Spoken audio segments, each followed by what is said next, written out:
The Morrisons family are witnesses to an extraordinary testimony of dedication of God within the same family. Eric and Grace Morrison, parents to 7 children, is celebrating greatest joy in their family. Their son, Danny Morrison, was ordained a priest on June 21, 2025. But his vocation is not an isolated case. Including Father Danny's ordination, the family now celebrates 3 sons who are priests and a daughter who is a nun. A total of 4 vocations within a single family. The 3 brothers, Father James, Father Nicholas, and the newly ordained Father Danny, are all serving as priests in the Archdiocese of Washington. Their Sister Mary Sophia, is a member of the Dominican Sisters of St. Cecilia in Nashville, Tennessee, and is preparing to take her first vows this August. The parents never impose a specific vocation on their children. They homeschool them, which enable to integrate sacraments and prayer into their family routine. Yet they never forced their children to attend Mass, and they focused on an upbringing centered on faith and love for God, which eventually bore abundant fruit. Grace added that they raised their children to understand that true happiness both on earth and in heaven comes from seeking and following God's will for their lives. About his path to priesthood, Father Danny told National Catholic Register, quote, "There wasn't one big conversion moment,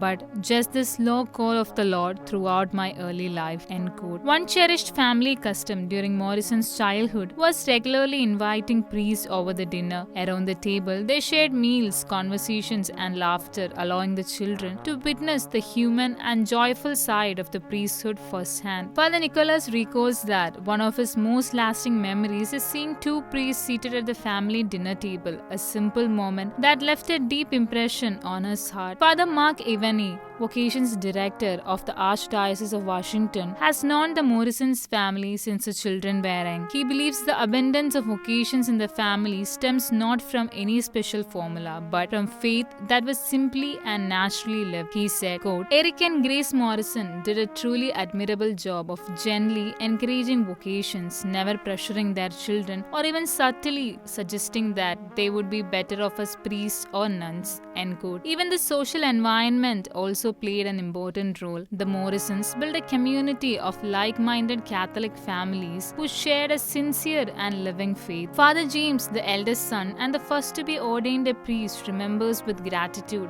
the way faith was lived in his home, something that was never an obligation. Father Nicholas shared that their parents encouraged them to be radically generous with others, to be radically generous with the Lord, and to be radically generous with those around them. The youngest to be ordained, Father Danny, notes that it was the love of his parents that led each one of them to grow in love for Lord, in sacrifice, and in carrying the cross. Sister Mary Sophia, the only nun in the family, affirmed that it is only through the grace of the Lord that anyone is able to respond to a vocation and live out the beauty of faith. While her own family had responded in a particular way, she emphasized that everyone is called to be open to whatever the Lord asks for them. The Morrisons have a married daughter, another son attending Franciscan University in Steubenville, and a 12-year-old daughter with special needs adopted from Ukraine. The Morrison family holds a deep devotion to Our Lady. After their wedding, Eric and Grace consecrated themselves to the Immaculate Heart of Mary, and several significant milestones in their family's life have coincided with a feast day honoring her.